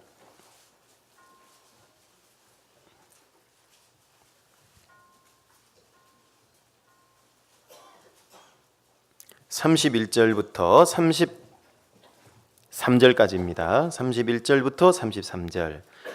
저희 눈이 밝아져 그인 줄 알아보더니 예수는 저희에게 보이지 아니하신지라. 저희가 서로 말하되 길에서 우리에게 말씀하시고 우리에게 성경을 풀어주실 때에 우리 속에서 마음이 뜨겁지 아니하더냐 하고 곧 그 시로 일어나 예루살렘에 돌아가 보니 11 사도와 및 그와 함께한 자들이 모여 있어. 잘 아시는 대로 예수님 못 박혀 죽으시고 나서 제자들이 흩어졌습니다. 그 중에 두 제자, 한 사람의 이름은 18절에 글로바라고 나옵니다. 그리고 또 한 제자 두 사람이 엠마오로 고향으로 가고 있었어요. 이제 모든 건 끝났다라고 생각했던 겁니다. 그런데 두 사람이 길을 갈 때 예수님이 나타나고 그들과 함께 동행했죠. 동행했는데도 예수님인지 못 알아봤어요. 날이 저물어 가고 있었습니다. 예수님은 들어가고자 했는데 그 두 제자가 예수님을 강권해서 함께 있기를 원했던 겁니다. 그리고 드디어 예수님께서 구약 선지자들의 말한 모든 것들을 쫙 풀어서 설명을 해줍니다. 그리고 내가 그 메시아로 왔고 죽고 부활할 거다고. 그래서 지금 부활한 거라는 얘기를 쭉 하니까요, 예수님인지 그때 알아봐요. 그래서 31절에 저희 눈이 밝아져 그인 줄 알아보더니, 이게 말씀의 특징 불이라 그랬잖아요. 불은 어두움을 밝히는 겁니다. 영적으로 어두워진 두 제자를 눈을 띄워준 거예요. 구원받고 복음 전하는 것도 뭘로 된다 그러죠? 너에게 거듭난 것은 항상 있는 말씀으로 됐다 그랬잖아요. 불은 어둠을 밝히는 특징이 있잖아요. 눈이 밝아졌고요. 또 하나는 불은 온기가 있다 그랬죠? 열기가 있는 겁니다. 32절에 두 제자가 서로 경험한 거예요. 두 사람 다. 예수님이 말씀을 쫙 풀어줄 때요. 저희가 서로 말하되 길에서 우리에게 말씀하시고 우리에게 성경을 풀어주실 때에 우리 속에서 마음이 뜨겁지 아니하더냐. 둘 다 똑같이 경험한 겁니다. 마음이 식어진 마음이 뜨거워지려면 어떻게 해야 됩니까? 말씀을 부지런히 듣고 읽고 묵상해야 됩니다. 특히 구원의 즐거움, 그 뜨거움을 유지하려면 집회를 빠지면 안 되는 겁니다.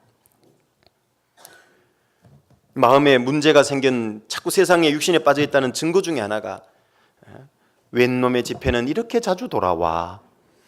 이게 지금 마음에 엉뚱한 데 가 있는 거예요. 이게 문제가 있는 거라고. 이게 그때마다 구원의 즐거움을 다시금 되새겨보고 유지하고 식어졌으면 회복할 수 있는 기회거든요. 그게 그렇잖아요.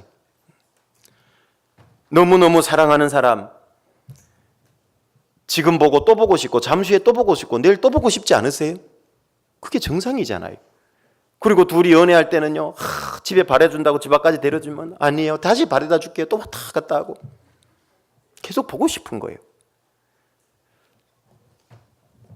여러분 주님과 연애하고 계세요? 하나 여쭤보죠. 주님과 연애하고 계세요? 네, 연애하셔야 됩니다. 이게 연애 편지라 그랬잖아요. 성경이. 나를 가장 사랑한다는 그분이 가장 사랑하는 그 사랑하는 방법을 얘기해 준 거거든요. 연애 편지인데 연애 편지는 보고 또 보고 싶고 또 보고 싶잖아요. 그러세요? 성경 볼 때? 그래야 됩니다. 그죠? 네. 그래야 마음이 뜨거워져요. 그 뜨거움이 유지가 돼요. 이 제자들은 주님 버리고 엠마오로 갔지만은요, 그 마음이 뜨거워진 결과가 뭡니까? 33절이잖아요. 곧 그 시로 뭐 했죠? 일어나 그 어둠을 뚫고 그 위험한 산길을 뚫고 예루살렘에 올라갔어요. 마음이 뜨거워진 결과는 삶의 변화로 이어져요. 이게 가장 정상적인 순서입니다. 우리는 삶에만 행동에만 자꾸 신경을 쓰고 어떻게 해야 될까 그 고민하니까 안 되는 거예요. 마음을 뜨겁게 해보십시오. 여러분 너무너무 사랑하는 연인이 외국에 있어요. 만나러 갈까요? 안 갈까요?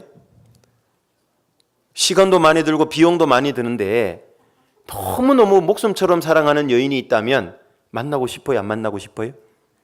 네. 돈을 더 사랑하면 안 갈 거예요.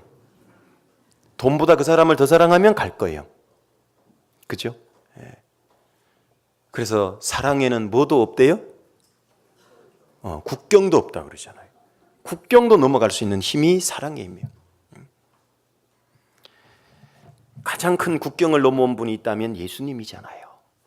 도저히 올 수 없는 이 죄 많은 세상에 그 너무나 불완전한 육체의 그 적은 육체 속에 우주에 충만하시고 거룩한 그분이 들어오셔서 이 세상을 넘어오신 거예요. 영원한 세계에서 이 세상으로 넘어오신 거예요. 사랑하면 행동의 변화는 자연스럽게 나타나는 겁니다. 맞죠? 하나 여쭤볼까요? 우리 며느리 된 자매님들, 시어머니 만나러 갈 때 꽃다발 사들고 간 분 손 들어봐주세요. 좀 있어야 되는데, 네, 5월 8일이 가까워요. 네. 연애할 때 사랑하는 사람을 위해서는 꽃다발 사가요. 왜 시어머니 만나러 갈 때 꽃다발 안 사가지죠? 미워요? 돈을 더 사랑해요? 네. 정직해서 감사합니다. 네. 솔직해서 감사합니다. 네. 일단 뭐 그런 것도 있지만 시어머니에 대한 알게 모르게 그 부담감도 있잖아요. 어른에 대한 부담감. 네. 그런 게 큰 거예요. 그럼에도 불구하고 시어머니를 정말 목숨처럼 사랑한다면 사갈 거예요. 그죠? 네. 그래서 내 마음이 뜨거워져야 됩니다. 그래야 주님께 그 마음을 드릴 수 있게 돼요. 마음을 뜨겁게 할 수 있는 방법을 주님은 말씀을 해주고 계시는 겁니다. 루디아도 사도행전 16장을 읽어보면 사도 바울이 말씀을 전할 때 그 마음에 들어오시는 주님을 만난 거예요. 맞죠? 성경에도 딱 나오죠. 주께서 루디아의 마음을 열어 바울의 말을 청종케 했다. 그때 주께서 역사한 분이 누구예요? 성령이잖아요. 사도행전은 성령행전이라 그러잖아요. 성령이 역사를 하는 겁니다. 말씀을 통해서 굳어진 마음을 깨뜨리기도 하고 식어진 마음을 뜨겁게 돼요. 왜? 말씀이 방망이 같거든요. 불 같거든요. 그 마음을 주님은 받으시기를 원합니다. 그 마음이 될 때 사실은 우리가 주님께 드디어 마음을 드릴 수 있게 되는 겁니다. 이 루디아가 복음을 깨닫고 마음에 주님이 들어오고 나니까 그 다음에 한 행동이 뭐죠? 사도행전 16장 보실래요? 같이 한번 잠깐 보실게요. 사도행전 16장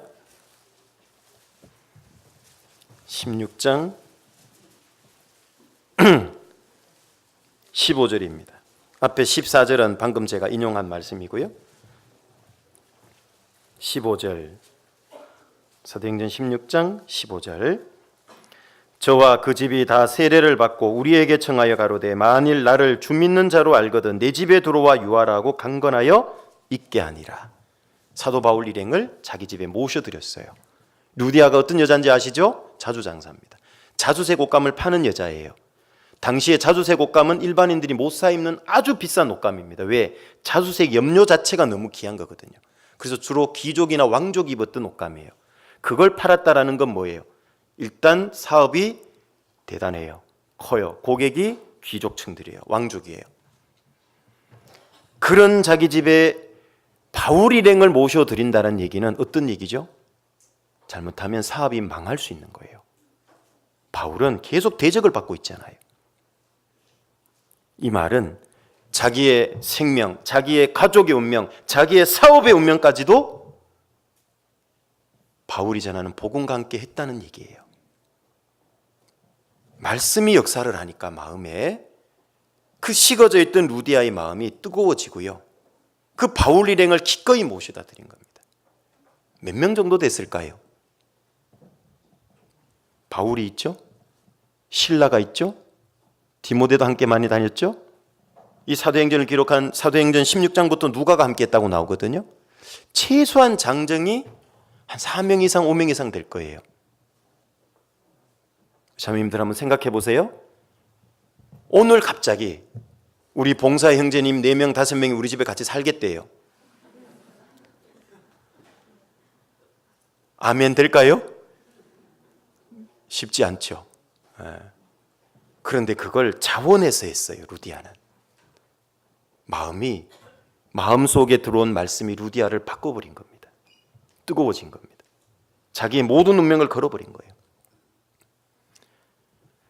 두 제자도 그러했고 루디아도 그러했고 이게 말씀이 들어오면 뜨거워지는 거예요. 그래서 막 생활에 변화가 일어나고요.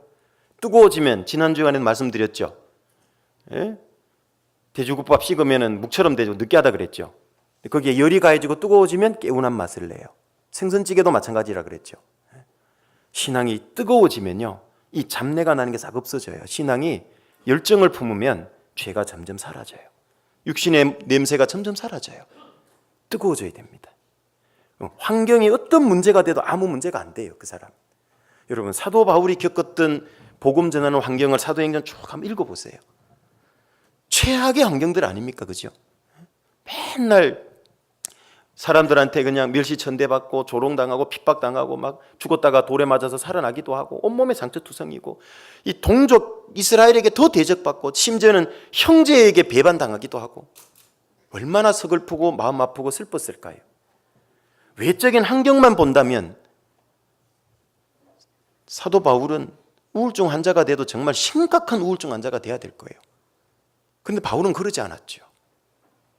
왜 그러냐면 그의 신앙의 근원은 환경에 닿아 있었던 게 아니에요. 주님께 닿아 있었던 거죠. 늘 주님과 교제가 되고 주님 말씀 속에 살았기 때문에요. 바울의 마음은 뜨거워 있었던 거예요. 어떤 환경도 어떤 문제도 안 됐던 거예요. 그죠? 우리가 환경 주변을 볼 게 아니고요. 하나님하고 나하고 관계를 잘 보면 제일 중요합니다. 좋습니다. 그게 마음이 뜨거워지면 돼요. 그러면 하나님이 나보고 죽을 먹으라 그러면 아멘하고 먹고요. 라면 먹으라 그러면 아멘하고 먹는 거예요. 그냥 냉수 한 그릇 먹어야 될 상황이면 아멘하고 먹는 거고, 그것도 안 되고 오라 그러면 가는 거예요. 아멘하고. 그럴 수 있는 마음이 어디에서 오냐? 마음이 말씀에 딱 붙들리면 그렇게 돼요. 그래서 이 마음이 뜨거워야 드릴 수 있고요. 네 번째로는 자원하는 마음이라야 드릴 수 있어요. 자원.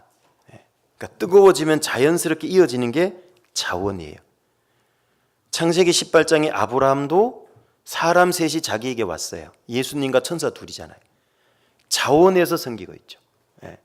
막 달려갔다 그러고 원컨대 이런 표현들이 있어요. 자원해서 섬겼기 때문에 주님이 그걸 받으신 겁니다. 그 아브라함의 마음을 기꺼이 받아들인 거예요. 출애굽기 35장을 읽어보시면 성막을 짓는데 필요한 재료를 가져오라고 했어요. 그런데 단 조건이 있어요. 어떤 사람이 가져올 수 있냐 하면 무릇 마음이 감동된 자와 무릇 자원하는 자가 가져오래요. 하나님의 은혜에 감동된 사람, 구원해 주신 은혜 때문에 자원, 스스로 원해서 하고 싶은 사람이 가져오래요. 억지로는 가져오지 말래요. 하나님은 그걸 받으시는 겁니다. 무슨 재료가 됐든지 간에 감동되고 자원된 자가 가져오래요. 하나님은 그 마음을 받으시겠다는 겁니다. 기뻐 받으시는 겁니다. 고린도후서 8장 1절에서 5절 읽어보면요, 마게도냐 성도들은요 극한 가난 속에 있었어요. 그런데요, 예루살렘 성도들이 예루살렘에 흉년이 들었다는 걸 알고 굶는다는 걸 알고요, 그 극한 가난 속에서도요 연보 헌금을 풍성하게 했대요. 예루살렘 성도들이 굶고 있고 너무 어렵다는 걸 알고 도운 겁니다. 멋있죠? 그래서 이렇게 얘기를 합니다. 고린도후서 8장으로 가보세요. 고린도후서 8장 1절부터 보시면요,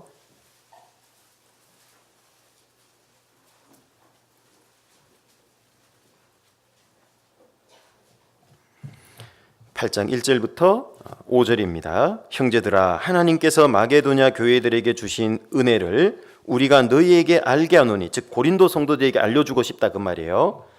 환난의 많은 시련 가운데서 저희 넘치는 기쁨과 극한 가난이 저희로 풍성한 연보를 넘치도록 하게 하였느니라. 신앙에 엄청난 핍박도 있고요, 그리스도인이기 때문에 재산을 몰수당하기도 하고 직장을 못 구하기도 하고 안 주기도 하고 그러니까요 점점 더 어려워요. 경제적으로 핍박도 있고 극한 가난에 있었던 거예요. 마게도냐 성도들은. 이 마게도냐 지역이 어디냐면 성경에 빌립보 교회, 데살로니가 교회, 베레아 교회, 이런 교회들이 전부 마게도냐 교회 성도들입니다. 이 사람들이 그런 환난에 많은 시련도 있고 극한 가난도 있었지만 풍성한 연보를 넘치도록 하게 하였어요. 금액은 안 나와요. 몰라요. 금액이 중요한 게 아니에요. 하나님 볼 때는 마음이 이미 넘친 겁니다. 그 어려운 예루살렘 교회의 성도들을 도우려고. 내가 증거하노니 저희가 힘대로 할 뿐 아니라 힘에 지나도록 자원했다. 스스로 원해서 한 겁니다. 어째서 이게 가능합니까? 받은 은혜 때문에 그래요. 왜 자원이 나왔습니까? 예루살렘 교회가 없었다면 자기들은 구원받을 수 있었을까요? 없었을까요? 뭐도 없어요. 복음이 어디서 시작됐습니까? 예루살렘 교회부터, 초대교회.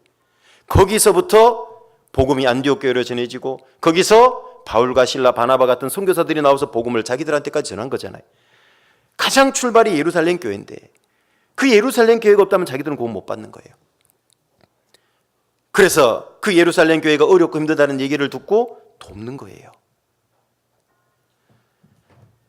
이 4절에 이 은혜와 성도 섬기는 일에 참여함에 대하여 우리에게 간절히 구하니, 우리도 제발 참여하게 해주세요. 간절히 구한 겁니다. 안 해도 되잖아요. 왜? 저희 어려워요, 핍박 많아요, 가난해요, 그래서 못해요. 누가 뭐라 그러겠어요?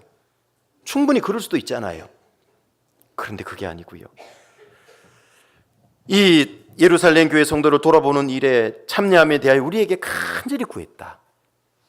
액수가 문제가 아니고 마음이 이미 너무너무 크잖아요. 마음이 하나님께 가 있잖아요. 은혜 가운데 있잖아요. 우리의 바라던 것뿐 아니라 저희가 먼저 이 자원이잖아요. 자신을 죽게 드리고 또 하나님 뜻을 쫓아 우리에게도 주었도다. 먼저는 하나님께 자기를 드릴 수 있는 사람이 보이는 바 그 형제를 사랑할 수 있는 거라 그랬죠. 하나님께 마음이 없는 사람은요, 보이는 형제자매 진정으로 사랑할 수 있을까요? 못합니다. 보이는 바 형제자매를 사랑치 않는 사람이 어떻게 하나님을 사랑하겠냐 그랬죠. 무슨 뜻입니까? 보이는 형제자매 하나도 못 돌아보는 사람이 그 더 큰 일인, 더 중요한 일인 하나님을 섬기는 걸 할 수 있겠냐? 못한다 그 말이에요. 더 크고 더 중요한 일은 하나님을 섬기는 일인데 그걸 해보라고 한 게 뭐예요? 보이는 형제자매를 섬기는 것부터 해보라는 얘기인 겁니다. 마게도냐 교회 성도들은 어렵지만 도운 거예요. 주님 볼 때 이 마음이 얼마나 소중하고 귀할까요? 그죠? 그래서 받은 겁니다. 우리도 이미 초대교회 예루살렘 교회로부터 전해진 복음을 받은 사람들이에요. 맞습니까? 초대교회가 없었다면 저희도 없는 겁니다. 거슬러 올라가면 그렇게 되는 거잖아요. 쭉쭉 거슬러 올라가면. 우리에게 맡겨진 이 복음을 위해서 우리도 기꺼이, 내가 환난이 있고 핍박도 있고 극한 가난에 있지만 왜 복음 전하는데 그토록 수고하고 애쓰고 희생합니까? 받은 은혜 때문에 그렇잖아요. 자원하는 마음으로. 이 로켓다 교회는 로켓다스 대 마르입니다. 정식 명칭은. 이 마르 해안 바다 뭐 이런 건데요. 바다에 가에 있는 그 로켓다스라는 지역인데요. 자립할 때 정말 적은 인원으로 알메리아 교회에서 자립을 했습니다. 뭐 갔다 오신 분은 아시지만 구성원은 아프리카에서 포트피플 탈출해 갖고 지중해 건너온 사람들, 중남미에서 일자리 때문에 온 이주 노동자들이에요. 그 로켓다스라고 하는 지역은 인공위성에서도 보면 허옇게 보이죠. 넓은 지역이 다 비닐하우스입니다. 유럽의 대부분의 야채와 과일이, 과채류가 거기서 올라갑니다. 너무 뜨거워서 잘 못 들어가요. 그래서 그 속에 들어가는 것은 아프리카에서 온 분들이 들어가고 하우스 속에는 중남미에서 온 사람들은 너무 뜨거워서 잘 못 들어간대요. 그래서 밖에서 포장하고 작업 이런 일들 위주로 하고. 근데 이분들이 계속 거기 매여서 하루 일해서 하루 푼돈 받아갖고 생활해요. 너무 어렵죠. 그럼에도 불구하고 저는 선교사님하고 그런 교제를 합니다. 그래도 그분들이 헌금하는 걸 배우게 하라고, 그걸 가르치시라고.